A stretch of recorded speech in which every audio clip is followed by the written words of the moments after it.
الہ الا اللہ محمد رسول اللہ،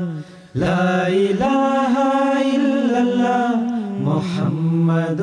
رسول اللہ، لا الہ الا اللہ محمد رسول اللہ۔ اعوذ باللہ من الشیطان الرجیم، بسم اللہ الرحمن الرحیم۔ ناظرین کرام، السلام علیکم ورحمۃ اللہ وبرکاتہ۔ پروگرام دینی و فقہی مسائل کے ساتھ ہم آپ کی خدمت میں حاضر ہیں۔ گزشتہ دنوں میں یہ پروگرام یعنی رمضان کے مہینے میں لائیو پیش ہوتا رہا ہے، اس کے بعد پھر جلسہ سالانہ UK کا وقت تھا، اس میں جلسے کے پروگرام جو ہیں وہ چلتے رہے۔ تو اس لحاظ سے آپ کی طرف سے جو سوالات ای میل کے ذریعے موصول ہوتے رہے وہ ہم اس وقت تک ان پر ڈسکس نہیں کر سکے تھے، وہ ہمارے پاس جمع تھے، اور اب جو ہے انشاءاللہ جیسے جیسے یہ پروگرام ہمارے آگے چلیں گے ہم ان سوالات پر جو ہے وہ گفتگو کریں گے۔ جو اس دوران سوالات آپ کی طرف سے موصول ہوئے ہیں وہ متفرق نوعیت کے ہیں، کسی ایک موضوع سے وہ تعلق نہیں رکھتے، تو اس لیے آج کے پروگرام میں ہم متفرق سوالات جو ہمیں موصول ہوئے ہیں، شیلہ صاحبہ ہیں، ڈاکٹر طاہر صاحب برمنگھم سے، نوید احمد صاحب، علی مسعود ملک صاحب جرمنی سے، تو اور جس حد تک ہم آج کے پروگرام میں ڈسکس کر سکے ان کو شامل کریں گے، باقی انشاءاللہ اگلے پروگراموں میں ہم ان پر گفتگو کریں گے۔ ہمارے آج کے اس پروگرام میں جواب دینے کے لیے شرکت فرما رہے ہیں مکرم محترم مولانا ظہیر احمد خان صاحب اور مکرم محترم مولانا داؤد احمد عابد صاحب۔ ان بزرگان کی خدمت میں آپ کے سوالات ہم رکھیں گے، لیکن قبل اس کے کہ جو آج کے لیے ہم نے سوالات منتخب کیے ہیں ان پر ہم بات چیت شروع کریں۔ ہمارے گزشتہ پروگراموں میں کسی پروگرام میں اس موضوع کے متعلق بات چیت ہوئی تھی کہ کیا تہجد کی نماز کے لیے سونا ضروری ہے یا نہیں، تو اس وقت جو ہے وہ اس کے متعلق جو بات چیت ہوئی اس میں تشنگی رہ گئی یا بعض لحاظ سے اس کا جو ہے درست پہلو وہ بیان نہیں ہو سکا، تو آج ہم اس پر بات کریں گے اور انشاءاللہ اس مسئلے کی تفصیل اور اس کا جو صحیح حضرت مسیح علیہ السلام کے فتاوی کی روشنی میں اور خلفائے کرام کے ارشادات کی روشنی میں جو اس کا حکم ہے وہ آپ کے سامنے پیش کریں گے۔ کرم ظہیر خان صاحب سے درخواست کرتا ہوں کہ خزاں اس موضوع کے متعلق آپ برائے کرم پہلے بتا دیں۔ بسم اللہ الرحمن الرحیم۔ غالباً 2 پروگراموں میں جو لائیو ہمارے پروگرام تھے اس میں اس کا ذکر آیا تھا اور اس کا جواب میں نے ہی دیا تھا، اور اس وقت میرے ذہن میں یہ تھا کہ حضور صلی اللہ علیہ وسلم کے متعلق یہ آتا ہے کہ حضور ایک موقع پہ حضرت عائشہ رضی اللہ تعالیٰ عنہ کے ہاں باری تھی، تو حضور نے حضرت عائشہ سے فرمایا کہ میرا دل کرتا ہے میں کہ ساری رات اللہ تعالیٰ کی عبادت میں گزاروں، تو اس سے میرے ذہن میں یہ آیا کہ شاید وہ تہجد کا وہی پہلو تھا اور اس کے لیے سونا ضروری نہیں ہے، تو یہ جواب دیا گیا، لیکن وہ غلط تھا، درست نہیں تھا۔ بعد میں جب جا کے اس کی تحقیق کی گئی تو پتہ چلا کہ تہجد کا لفظ جو ہے خود لغوی طور پہ اس میں یہ موجود ہے کہ جو سونے کے بعد اٹھ کر نماز ادا کی جائے رات کے وقت، اس کے لیے تہجد کا لفظ بولا جاتا ہے۔ اور حضرت مسلم موعود رضی اللہ تعالیٰ عنہ نے بھی حضرت مسیح موعود علیہ السلام کا بھی اس بارے میں یہ واضح ارشاد موجود ہے کہ حضور صلی اللہ علیہ وسلم سو کر اٹھنے کے بعد جو نوافل پڑھتے تھے یہ حضور کا دستور عام معمول تھا، اور حضرت مسلم موعود رضی اللہ تعالیٰ عنہ نے تفسیر کبیر میں اس کا ذکر فرمایا ہے۔ وہ تمام جو ارشادات ہے وہ میں پڑھ دیتا ہوں۔ حضرت مسیح موعود علیہ السلام فرماتے ہیں کہ حضرت صلی اللہ علیہ وسلم ہمیشہ نوافل ادا کرتے، آپ کثرت سے 11 رکعت پڑھتے، 8 نفل اور 3 وتر۔ آپ کبھی ایک ہی وقت میں ان کو پڑھ لیتے اور کبھی اس طرح سے ادا کرتے کہ 2 رکعت پڑھ لیتے اور پھر سو جاتے، اور پھر اٹھتے اور 2 رکعت پڑھ لیتے اور سو جاتے۔ غرض سو کر اور اٹھ کر نوافل اس طرح ادا کرتے جیسا کہ اب تعامل ہے اور جس کو اب 14ویں صدی گزر رہی ہے۔ تو اس میں واضح طور پہ موجود ہے کہ حضور سونے کے بعد اٹھ کر نماز ادا کرتے تھے تہجد کی، عام جو معمول ہے۔ اسی طرح حضرت مسلم اور رضی اللہ تعالیٰ عنہ بیان فرماتے ہیں کہ تہجد کے معنی سو کر اٹھنے کے ہوتے ہیں، اس لیے تہجد کی نماز سے پہلے سونا ضروری ہے۔ تو یہ واضح طور پہ موجود ہے۔ اسی طرح حضرت ہمارے موجودہ امام حضرت خلیفۃ المسیح الخامس سیدہ اللہ تعالیٰ بن نصر عزیز سے بعض لوگوں نے بعض خطوط آتے ہیں، ان میں ایک شخص نے پوچھا کہ اس کی کیا ہے، تو حضور نے یہی فرمایا کہ تہجد کے لیے سونا ضروری ہے۔ تو یہ تمام جو ارشادات خلفاء کے، خدا کے نبی کے موجود ہیں، اس لیے اس کی تصحیح ہونی چاہیے تھی، اور اس لیے اس پروگرام کے شروع میں ہی کہ وہ 2 پروگراموں میں جو بات آئی تھی اس کی تمام لوگوں کو یہ علم ہو جائے کہ وہ پہلی بات جو تھی وہ درست نہیں تھی۔ درست بات یہی ہے کہ تہجد کے لیے سونا ضروری ہے۔ باقی جہاں تک اس بات کا تعلق ہے کہ اگر کوئی شخص رات کو سونے سے پہلے نوافل ادا کرنا چاہتا ہے تو وہ نوافل ہیں، وہ جس طرح عام نوافل پڑھے جاتے ہیں وہ پڑھے جا سکتے ہیں، اس میں حرج نہیں۔ جی ٹھیک ہے خاصا، جزاک اللہ۔ یہ اس تصحیح کے بعد اب ہم جو روٹین کے ہمارے سوالات ای میل کے ذریعے موصول ہوئے ہیں ان پر بات کریں گے۔ پہلا سوال جو ہے آج کے لیے وہ شیلہ صاحبہ ہیں، ان کی طرف سے ہمیں موصول ہوا ہے۔ انہوں نے حج کے تعلق میں پوچھا ہے خاصا، جیسے آج کے متعلق آتا ہے کہ جس کو استطاعت ہو اور اس میں کئی ساری چیزیں شامل ہیں اس پر حج فرض ہے۔ وہ کہتی ہیں کہ ایک یہ بات بھی دیکھنے میں آتی ہے کہ کوئی شخص اگر خود نہ جا سکتا ہو تو وہ کسی اور کو حج بدل کے لیے بھجواتا ہے، تو کہتے ہیں اس میں یہ آٹومیٹیکلی شامل نہ ہو گیا کہ گویا اس کو خود استطاعت نہیں ہے، تو پھر کسی اور کو حج بدل کے لیے بھجوانے کی کیا ضرورت ہے؟ جی بات درست ہے، لیکن اس کے لیے ہمیں قرآن کریم اور احادیث جس شخص پر قرآن کریم کا نزول ہوا وہ، اور اس دور میں جو حضور صلی اللہ علیہ وسلم اور قرآن کریم کی پیشگوئی کے مطابق حکم عدل آئے، ان کے ارشادات کو اگر ہم دیکھتے ہیں تو یہ بات واضح ہو جاتی ہے۔ اللہ تعالیٰ قرآن کریم میں فرماتا ہے وَلِلَّهِ عَلَى النَّاسِ حِجُّ الْبَيْتِ مَنِ اسْتَطَاعَ إِلَيْهِ سَبِيلًا، اور سورۃ آل عمران میں کہ لوگوں پر اللہ تعالیٰ کے لیے اس گھر کا حج کرنا فرض ہے، ان لوگوں کے لیے جو اس تک پہنچنے کی استطاعت رکھتے ہیں۔ اب احادیث میں جب ہم دیکھتے ہیں تو اس میں واضح طور پہ یہ بات موجود ہے کہ استطاعت سے مراد مالی استطاعت بھی ہے، جسمانی بھی استطاعت ہے، اور راستے کا امن بھی اس میں شامل ہے۔ اور اس میں یہ بھی چیز موجود ہے کہ جس شخص نے حج کے لیے جانا ہے، اس دور میں چونکہ لمبے سفر ہوتے تھے، لمبے عرصے پہ وہ محیط ہوتے تھے، اس لیے اپنے اہل خانہ کے لیے اس عرصے کا زاد راہ چھوڑ کے گھریلو اخراجات کے لیے معلوم کھانے پینے کی اشیاء چھوڑ کے جانا اور راستے کے لیے زاد راہ لے کے جانا، احادیث میں واضح طور پہ اس کی ارشادات ملتے ہیں کہ یہ ضروری ہے۔ حضرت مسیح موعود علیہ الصلوۃ والسلام اس کے بارے میں فرماتے ہیں، حضور کا ارشاد ہے، حضور فرماتے ہیں حج کا معنی صرف زاد راہ نہیں، اور بہت سے امور ہیں جو عند اللہ حج نہ کرنے کے لیے عذر صحیح ہیں، چنانچہ ان میں سے صحت کی حالت میں کچھ نقصان ہونا ہے، اور نیز ان میں سے وہ صورت ہے کہ جب راہ میں یا خود مکے میں امن کی صورت نہ ہو، یعنی راستے میں امن نہ ہو، مکے میں امن نہ ہو، تو ایسی صورت میں حج کی فرضیت ختم ہو جاتی ہے۔ لیکن حج کا جو جہاں تک حج بدل کا تعلق ہے، یا ہم صحابہ کرام رضوان اللہ علیہم اجمعین کی زندگی پر دیکھتے ہیں، تو ایسے حالات میں ان لوگوں نے حج کیے۔ مثال کے طور پہ جب حجاج بن یوسف کے زمانے میں حج مکہ پہ کافی گھراؤ کیا ہوا تھا، محاصرہ ہوا تھا، حضرت عبداللہ بن زبیر کی اس وقت حکومت تھی، تو اس موقع پہ حضرت ابن عمر رضی اللہ تعالیٰ عنہ جو ہر سال حج کے لیے جایا کرتے تھے، احادیث میں آتا ہے کہ ان کے بچوں نے کہا کہ اس سال تو امن نہیں ہے اور آپ کو شاید خانہ کعبہ تک پہنچنے نہ دیا جائے، تو اس لیے آپ نہ جائیں۔ تو انہوں نے کہا کہ میں اسی طرح کروں گا جس طرح میرے آقا حضور صلی اللہ علیہ وسلم نے کیا تھا، کہ جب عمرے کے لیے حضور صلی اللہ علیہ وسلم کو ارشاد ہوا تو حضور نے روانگی اختیار کی، اور وہاں تک جب نہیں پہنچ سکے، صلح حدیبیہ کی طرف اشارہ کر رہے، تو وہیں پہ اپنی قربانیاں ذبح کر دیں۔ تو اگر تو مجھے مکہ پہنچنے دیا گیا تو میں حج اور عمرہ کر آؤں گا، اگر نہ پہنچ سکا تو میں راستے میں اپنی قربانی کر کے آ جاؤں گا۔ اسی طرح احادیث میں آتا ہے کہ ایک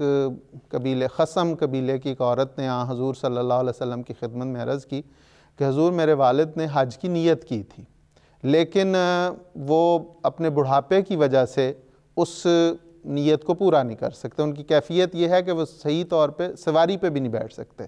تو کیا ایسا ہو سکتا ہے کہ میں ان کی طرف سے حج کر لوں؟ تو حضور نے فرمایا کہ ہاں۔ تو گویا اس میں یہ بات ایک ہے فرضیت کی، کہ فرض اس شخص پہ ہوتا ہے جو ہر قسم کی استطاعت رکھتا ہو، جس طرح حضرت مسیح موعود علیہ السلام نے فرمایا ہے کہ وہ مالی استطاعت بھی رکھتا ہو، جسمانی استطاعت بھی رکھتا ہو، راستے کا امن، مکے کا امن موجود ہو، تو اس پہ فرض ہے۔ لیکن اگر کوئی اس میں سے کسی معاملے میں بھی نقص ہو تو فرضیت ختم ہو جاتی ہے، لیکن طوعی طور پہ اس محبت کے لیے، جیسے میں نے حضرت ابن عمر رضی اللہ تعالیٰ عنہ کا ذکر کیا کہ ایک دفعہ فرض بھی ایک دفعہ ہے، لیکن بعض صحابہ ہر سال جایا کرتے تھے اس محبت میں، وہ طوعی ان کی عبادت تھی۔ تو اسی طرح حضور صلی اللہ علیہ وسلم نے جس طرح عورت کو کہا تو وہ ایک طوعی عبادت ہو جائے گی کہ اس کی طرف سے اس پہ فرض نہیں ہے، لیکن اس کی نیت ہے، وہ محبت رکھتا ہے، تو اس کی طرف سے اگر ہو جائے تو یہی بات حج بدل میں ہے۔ چنانچہ حضرت مسیح موعود علیہ السلام اس بارے میں حضور سے سوال کیا گیا، حضور اس سوال کے جواب میں کہ ایک شخص حج کی نیت رکھتا ہے لیکن وہ اس نیت کے پورا کرنے سے پہلے فوت ہو گیا، کیا اس کی طرف سے کوئی شخص حج کر سکتا ہے؟ حضور نے فرمایا جائز ہے، اس سے متوفی کو ثواب حج کا حاصل ہو جائے گا۔ اب یہ بڑی واضح بات ہے، ایک طرف حضرت نے یہ بتایا کہ فرضیت اس پہ ہے جس کو یہ جس کے لیے یہ شرائط ہیں، لیکن اگر اس کے باوجود اگر کوئی طوعی طور پہ کرتا ہے تو اس میں کوئی حرج کی بات نہیں، اور حج بدل بھی دراصل اسی میں سے ایک ہے۔ جی ٹھیک ہے خاصا، جزاکم اللہ حسن الجزا۔ دوسرا حج کے موقع پر ایک اور جو متعلقہ چیز ہے وہ قربانی بھی کی جاتی ہے، اور جو حج پر نہیں جا سکے وہ لوگ اپنی اپنی جگہ پر بھی قربانی کرتے ہیں۔ تو ایک سوال جو عائشہ صاحبہ نے وہ قربانی کے حوالے سے بھی ہم سے پوچھا ہے، وہ کہتی ہیں کیا کسی اور کی طرف سے قربانی کی جا سکتی ہے جیسے والدین وغیرہ، خواہ وہ اس وقت زندہ نہ بھی ہوں؟ بسم اللہ الرحمن الرحیم۔ قربانی اللہ تعالیٰ نے جو اس کی حضور صلی اللہ علیہ وسلم کے ذریعے سے سنت مقرر فرمائی، اسلامی مناسک میں سے ایک بہت اہم منسک ہے، ایک بہت اہم عبادت کا جزو ہے، اور حضور صلی اللہ علیہ وسلم نے کئی سال مسلسل یہ عمل دہرا کر اس کی اہمیت کو واضح فرمایا، اور حضور صلی اللہ علیہ وسلم سے یہ بھی ثابت ہے کہ عموماً آپ ایک کی بجائے 2 قربانیاں کیا کرتے تھے، اور احادیث میں واضح طور پہ ذکر ملتا ہے کہ حضور صلی اللہ علیہ وسلم جب اس قربانی کو خود ذبح فرماتے تو اس وقت اللہ تعالیٰ سے یہ دعا کرتے کہ اے میرے اللہ، یہ ایک قربانی میری طرف سے ہے اور دوسری قربانی ان مومنوں کی طرف سے، ان مسلمانوں کی طرف سے ہے، ان لوگوں کی طرف سے ہے جو قربانی کرنے کی استطاعت نہیں رکھتے، نہیں کر سکے۔ بلکہ حضور صلی اللہ علیہ وسلم کا یہ عمل آپ کو اتنا زیادہ پسند تھا کہ وفات سے قبل حضور صلی اللہ علیہ وسلم نے حضرت علی رضی اللہ تعالیٰ عنہ کو یہ وصیت فرمائی کہ ہمیشہ میری طرف سے قربانی کرتے رہنا۔ تو اور حضرت علی رضی اللہ تعالیٰ عنہ بھی پھر اس کے بعد 2 قربانیاں کیا کرتے تھے۔ تو کسی نے پوچھا کہ آپ یہ دوسری قربانی کیوں کرتے ہیں؟ تو حضرت علی رضی اللہ تعالیٰ عنہ نے فرمایا کہ حضور صلی اللہ علیہ وسلم نے مجھے یہ وصیت فرمائی تھی کہ ایک قربانی میری طرف سے کیا کرنا۔ تو اس سے یہ بھی پتہ چلا کہ کوئی شخص اگر فوت ہو جائے یا زندہ ہو، دونوں صورتوں میں اس کی طرف سے قربانی کی جا سکتی ہے، اس کی اجازت ہے، اور حضور صلی اللہ علیہ وسلم کی سنت سے یہ ثابت ہے۔ بلکہ یہ بھی ثابت ہوا اس سے کہ اگر کوئی شخص فوت ہونے سے پہلے اپنے عزیزوں کو یہ وصیت کر جائے کہ میری طرف سے قربانی کرتے چلے جانا، تو اس کے بچوں کو اس کے قربانی کے کرنے میں کوئی حرج نہیں ہے، اللہ تعالیٰ ان کو بھی ثواب دے سکتا ہے، اور جس نے وصیت کی ہے یا جس نے وصیت نہیں کی ویسے کوئی ثواب کی خاطر قربانی کی جا رہی تو اللہ تعالیٰ دونوں کو ثواب دے سکتا ہے۔ ٹھیک ہے دوستو، اور یہ جو ہے ابھی موقع بھی آ رہا ہے عید کا، تو اس حوالے سے جو ہے لوگ اس بات کو سن سکتے ہیں، عمل کر سکتے ہیں، نوٹ کر سکتے ہیں۔ آگے ہم چلیں گے تو ہمارے پاس ڈاکٹر طاہر صاحب ہیں برمنگھم سے. ان کا سوال ہے. خاصا انہوں نے بھی حج کے متعلق میں دو سوالات ہیں. پہلا سوال آپ کی خدمت میں پیش کرتا ہوں. وہ کہتے ہیں حج یا عمرے کے موقع پر طواف کرتے مختلف دعائیں پڑھی جاتی ہیں. کہتے ہیں کہ وہ سب دعائیں تو زبانی یاد نہیں ہوتی اکثر لوگوں کو، تو کیا کسی کتاب سے دیکھ کر وہ دعائیں پڑھی جا سکتی ہیں؟ بات دراصل یہ ہے کہ اگر ہم قرآن کریم کی تعلیم کو دیکھتے ہیں تو واضح طور پہ اللہ تعالیٰ اس میں فرماتا ہے کہ لا یکلف اللہ نفسا الا وسعہا، کہ اللہ تعالیٰ کسی جان پر اس کی طاقت سے بڑھ کے بوجھ نہیں ڈالتا. اس لیے پہلی بات تو یہ ہے کہ جتنی کسی کو دعائیں یاد ہیں وہ دعائیں مسلسل بار بار ان کا ذکر ہوتا رہے، اس کی ورد ہوتا رہے، تو یہ بھی اللہ تعالیٰ کے حضور قابل قبول، یقیناً قابل قبول ہوگا اور مورد ثواب ہوگا. باقی اس کا ایک پہلو بہرحال موجود ہے کہ دعائیں زبانی یاد کرنی چاہیے، اور زبانی یاد کی ہوئی دعائیں جب انسان پڑھتا ہے اس کی کوشش ہمیشہ کرتے رہنا چاہیے. جب زبانی دعائیں یاد کرتا ہے اس کی توجہ اس پر زیادہ ہوتی ہے،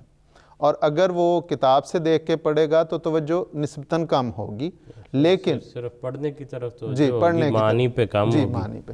تو جس طرح قرآن کریم کی تلاوت جو لوگ حفاظ ہیں وہ اس کی تلاوت قرآن زبانی کرتے ہیں، جو حفاظ نہیں ہیں وہ دیکھ کے اس کو پڑھتے ہیں، تو اسی طرح اگر یہ کوئی نماز کی صورت تو نہیں ہے کہ جسے دیکھ کے پڑھنے میں کوئی ممانعت ہو سکتی ہے، لیکن دعائیں ہیں جس طرح باقی دعائیں کی جا سکتی ہیں، اس طرح کتاب سے دیکھ کے پڑھنے میں کوئی حرج نہیں ہے. لیکن زیادہ پسندیدہ امر یہی ہے کہ اس کو زیادہ وہ یاد کرے، اور جتنی اسے یاد ہیں وہ اس کو ادا کرے. بلکہ نماز جو بہت اہم اور انتہائی ضروری اور فرض ایک رکن ہے، اسلام کا بنیادی رکن ہے، اس کے متعلق بھی آتا ہے کہ جب ابتدا میں کوئی مسلمان ہوتا ہے تو شروع میں اس کو نماز ساری یاد نہیں ہوتی، اور جتنی اس کو وہ نماز یاد ہوتی ہے اگر وہ اتنی ہی اور جتنے اسے اشارے پتہ ہیں جو اس وقت اسے پتہ ہے اس کے مطابق جو بھی وہ عبادت بجا لائے گا، اصل تو اللہ تعالیٰ اسے قبول کرنے والا ہے. اور اللہ تعالیٰ حضور صلی اللہ علیہ وسلم نے فرمایا کہ انما الاعمال بالنیات، کہ اعمال کا دار و مدار نیتوں پہ ہے. جس قسم کی نیت ہوگی اسی قسم کا اس پہ اجر مترتب ہوگا، اسی طرح کا اس کا نتیجہ نکلے گا. تو اس لیے اگر کوئی شخص جتنی دعائیں اسے یاد ہیں وہ اتنی کو بار بار دہراتا ہے اور توجہ اس کی خدا تعالیٰ کے اس عبادت کی طرف ہے جس کے لیے وہ گیا ہے حج کے لیے،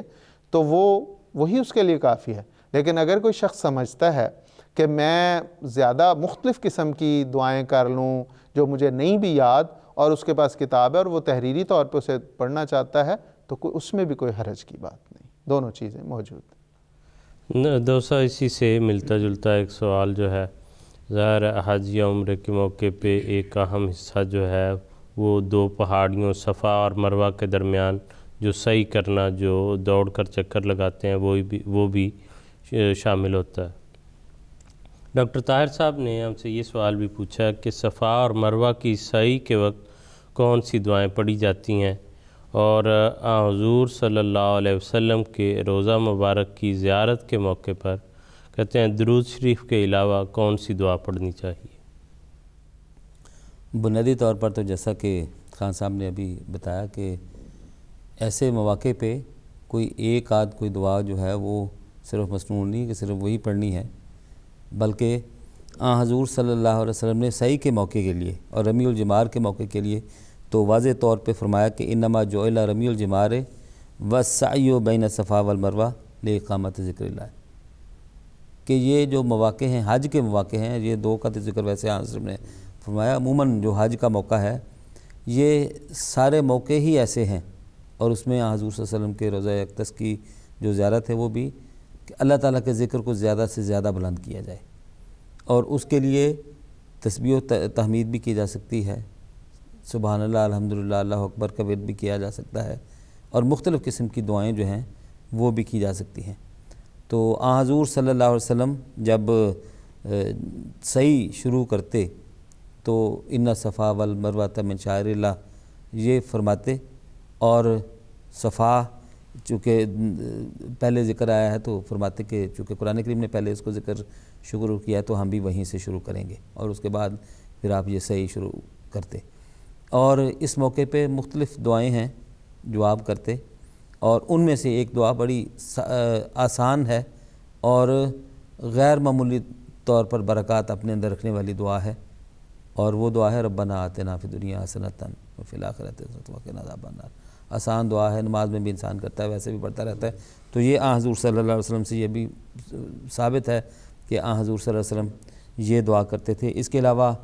اور بھی دعائیں تھیں جو حضور صلی اللہ علیہ وسلم اس وقت کرتے تھے، خصوصاً جس میں ہے کہ لا الہ الا اللہ وحدہ لا شریک لہ ولہ الحمد وہو علی کل شیء قدیر، لا الہ الا اللہ وحدہ انجز وعدہ ونصر عبدہ وہزم الاحزاب وحدہ۔ تو مختلف قسم کی دعائیں ہیں۔ بنیادی طور پہ جیسا کہ حضور صلی اللہ علیہ وسلم نے فرمایا کہ یہ مناسبتیں ایسی ہیں، یہ شاعر اللہ ہیں،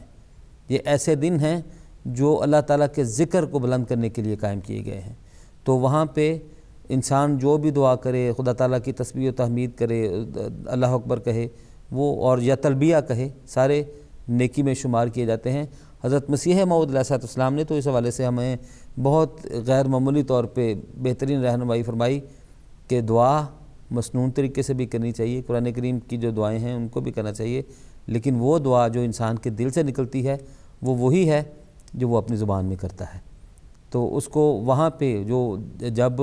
اس کو نظر آ رہا ہے کہ یہاں پہ خدا تعالیٰ کی رحمتیں اور برکات کا نزول ہو رہا ہے دن رات، اور ہر وقت وہاں پہ خدا تعالیٰ کے فرشتے جو نور کی مشقیں لیے پھر رہے ہیں، لوگوں کے اوپر انڈیل رہے ہیں، تو وہاں پہ تو انسان کو جتنا زیادہ سے زیادہ اپنے دل کی بات خدا تعالیٰ کے سامنے کھول کر بیان کر سکتا ہے تو اس کو کرنی چاہیے۔ اس کو اپنی زبان میں بھی دعا کرنے میں وہاں پہ کوئی حرج نہیں ہے۔ جی ٹھیک ہے کہ یعنی دونوں طرح سے ظاہر ہے کہ جو مسنون ہیں دعائیں ان میں ایک برکت ہے، وہ انسان یاد کرے، وہ جو ہے وہ پڑھے جیسے حضور صلی اللہ علیہ وسلم پڑھتے تھے، اور لیکن صرف یہ نہ ہو کہ اکثر لوگ ایسے ہوتے ہیں کہ جو بیچارے براہ راست جو ہے عربی سمجھ نہیں سکتے، اس کے معنی نہیں سمجھ سکتے، اور جب تک انسان کو سمجھ نہ آئے بہرحال دل پر اس چیز کا وہ اثر پیدا نہیں ہوتا یا نہیں ہو سکتا۔ اس لیے اپنے زبان میں بھی دعا کرے انسان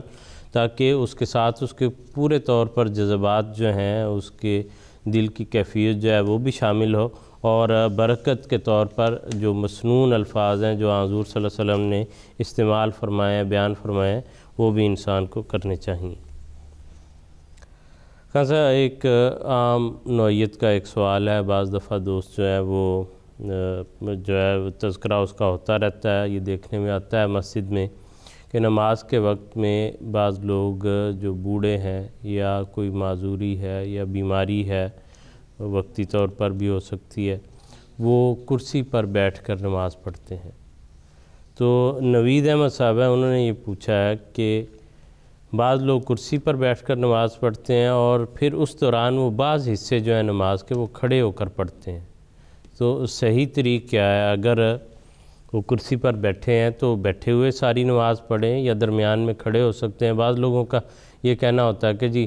کھڑے ہو جاتے ہیں تو وہ گویا صف کی کوئی ترتیب نہیں رہتی اگر ایک سے زیادہ لگیں، تو اس ساری صورتحال پہ اب اگر آپ تبصرہ فرمائیں۔ جزاک اللہ، آپ نے جس طرح ذکر کیا ہے کہ صفوں کو سیدھا رکھنا جو ہے وہ بہت بنیادی ضروری ہے، اور حضور صلی اللہ علیہ وسلم نے اس کی طرف بہت توجہ دلائی،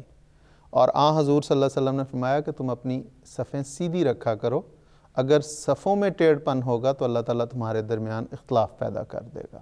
یہ بخاری کی ہے۔ اسی طرح مسلم کی ایک روایت ہے، صحیح مسلم کی، حضرت انس بن مالک کی روایت ہے کہ حضور صلی اللہ علیہ وسلم نے فرمایا کہ صفوں کو سیدھا کرو،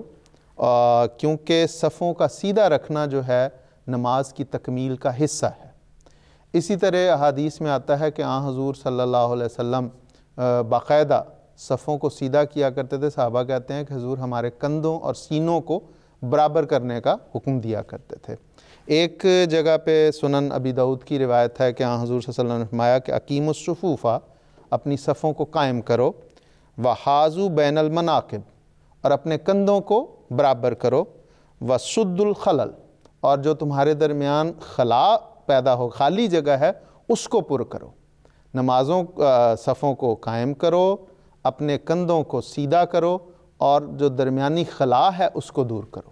تو اس میں یہ بڑی بنیادی چیز ہے۔ اب مسئلہ یہ ہے کہ جو شخص کرسی پہ نماز پڑھتا ہے، اگر تو وہ کرسی میں بیٹھ کے، چونکہ جیسے میں نے عرض کی کہ حضور صلی اللہ علیہ وسلم کندھوں کو سیدھا کرنے کا، کندھوں کو برابر رکھنے کا حکم دیا کرتے تھے، تو اگر وہ کرسی کو دوسرے نمازیوں کے ساتھ، اگر وہ صف کے دوران ہے یا صف کے ایک طرف ہے، بنیادی طور پر تو حضرت خلیفۃ المسیح خامس سید علیہ بن عزیز نے اس پہ بڑی، میں بجائے اس کے کہ اپنی کوئی بحث کروں، میں ایک اور بات عرض کرنا چاہتا ہوں۔ حضرت صاحب نے اس کی طرف بعد میں اس پہ بات کر لوں گا۔ حضور نے فرمایا کہ عموماً اس میں صفوں کی سیدھا رکھنے کی طرف توجہ دلاتے ہوئے اور کرسی والے کہاں بیٹھیں اس کے متعلق بہت خوبصورت حضور نے ارشاد فرمایا۔ حضور نے فرمایا عموماً یہ شکایت ہوتی ہے کہ بعض بیمار اور بڑی عمر کی عورتیں کرسیاں صفوں کے بیچ میں رکھ کر بیٹھ جاتی ہیں۔ کرسی پر بیٹھنے والیاں جن کو مجبوری ہے وہ یا تو ایک طرف کرسی رکھا کریں، یا جس طرح یہاں انتظام ہے کہ پیچھے کرسیاں رکھی جاتی ہیں اس طرح کیا کریں، کیونکہ جیسا کہ ہم نے دیکھا ہے کہ نماز کے آداب میں سے صفوں کو سیدھا رکھنا انتہائی ضروری چیز ہے، اور حضرت صلی اللہ علیہ وسلم اس بات کا بڑا اہتمام فرماتے تھے۔ اب اس میں یہ حضور نے ہمیں واضح طور پہ ہدایت فرمائی کہ کرسیاں کہاں رکھنی ہیں۔ کرسی یا تو ایک طرف ہو یا پیچھے ہو، یہ نہیں کہ صف کے درمیان میں ہو۔ اب اگر ایک طرف بھی ہے کرسی تو اس میں اگر کوئی شخص کچھ حصہ نماز کا کرسی پہ بیٹھ کے پڑھتا ہے اور کچھ کھڑے ہو کے پڑھتا ہے، تو وہ صفوں کی سیدھے رکھنے کا جو حضور صلی اللہ علیہ وسلم کا اسلام کا حکم ہے اس کی تعمیل نہیں ہو سکتی۔ اور اگر وہ تعمیل کی کوشش کرے گا کہ ہر دفعہ جب وہ کھڑا ہو تو کرسی کو اٹھا کے پیچھے کرے تاکہ کندھوں کے ساتھ کندھا کرے، اور جب وہ سجدہ یا رکوع کرنا ہے یا تشہد بیٹھنا ہے تو پھر کرسی کو آگے کر کے پھر اس پہ بیٹھے گا تو کندھوں کے ساتھ کندھا ہوگا۔ تو یہ کرتے ہوئے ایک تو اپنی نماز میں توجہ بٹے گی، دوسرے جو لوگ ہیں جو اس کے ارد گرد یا آگے پیچھے پڑھ رہے ہیں ان کی توجہ بٹے گی، اور جو پیچھے نماز پڑھ رہا ہے جب وہ کھڑا ہونے کے لیے کرسی کو پیچھے کرے گا تو پچھلے بیچارے کی وہ جو جگہ ہے وہ اس پہ قبضہ کر لے گا۔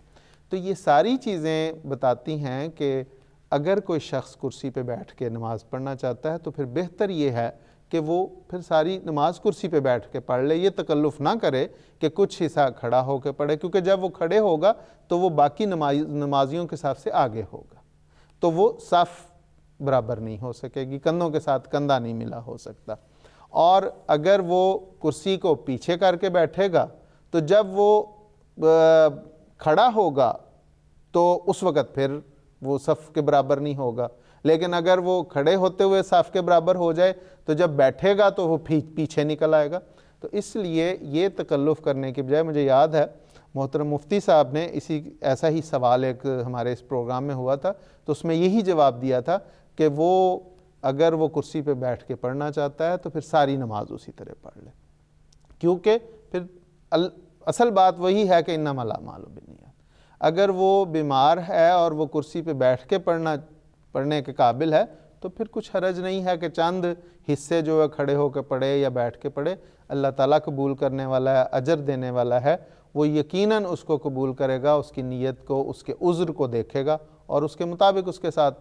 معاملہ کرے گا۔ اور پھر سب سے خوبصورت بات یہ ہے کہ اس میں صفوں کے سیدھا رکھنے کا جو حکم ہے اور لوگوں کو ڈسٹرب نہ کرنے کا جو حکم ہے اس پہ اس کا عمل ہو جائے گا۔ لیکن اگر وہ آگے پیچھے کر کے یا کچھ اسے بیٹھ کے کچھ کھڑے ہو کے پڑھنے کی کوشش کرے گا تو یہ تکلف میں بھی آئے گا، اور ان احکامات صفوں کو سیدھا رکھنے، دوسروں کو تنگ نہ کرنے کے احکامات کے منافی ہو جائے گا۔ اس لیے جو کرسی پہ بیٹھ کے پڑھنے والے ہیں کوئی حرج نہیں ہے کہ وہ ساری نماز کرسی پہ بیٹھ کے پڑھ لیں۔ جزاکم اللہ خان صاحب، بہت شکریہ۔ اور ناظرین کرام، آج کے پروگرام میں ہم اتنے ہی سوالات جو ہیں وہ شامل کر سکیں گے۔ علی مسعود صاحب، آپ کا میں نے ذکر کیا تھا، میرا خیال تھا کہ ہم شاید آپ کا سوال پر بھی بات کر سکیں، لیکن آج وہ شامل نہیں ہو سکا۔ انشاءاللہ اگلے پروگرام میں جو ہے وہ سوالات ہم شامل کریں گے۔ اسی طرح ارم وقار صاحبہ ہیں عثمان احمد نظام صاحب ہیں جرمنی سے، تو ان احباب کے سوالات بھی ہمارے پاس ہیں، انشاءاللہ اگلے پروگرام میں اس پر گفتگو کریں گے اور جوابات جو ہے آپ کی خدمت میں پیش کریں گے۔ کچھ پروگرام ہم آپ کے ان سوالات پر کریں گے اور اس کے بعد ہم پردے کے موضوع پر گفتگو کریں گے اور آپ کے سوالات بھی اس پر لیں گے۔ تو جو احباب خواتین اس موضوع کے متعلق کوئی کسی لحاظ سے بھی شرکت کرنا چاہیں، کوئی تجویز دینا چاہیں، سوالات بھجوانا چاہیں، کوئی ہمیں جو ہے توجہ دلانا چاہیں اپنے ملکی حالات کے مطابق، ضرورتوں کے مطابق، تو وہ بھی ضرور ہمیں جو ہے رابطہ کر سکتے ہیں، ہمیں بھجوا سکتے ہیں، ہم انشاءاللہ اس کو بھی شامل کریں گے اور کچھ پروگراموں کے بعد ہم انشاءاللہ اس موضوع پر گفتگو کریں گے۔ آج کے پروگرام کا وقت اپنے اختتام کو پہنچتا ہے، اجازت دیجیے۔ السلام علیکم ورحمۃ اللہ وبرکاتہ۔ لا الہ الا اللہ محمد رسول اللہ، لا الہ الا اللہ محمد رسول اللہ۔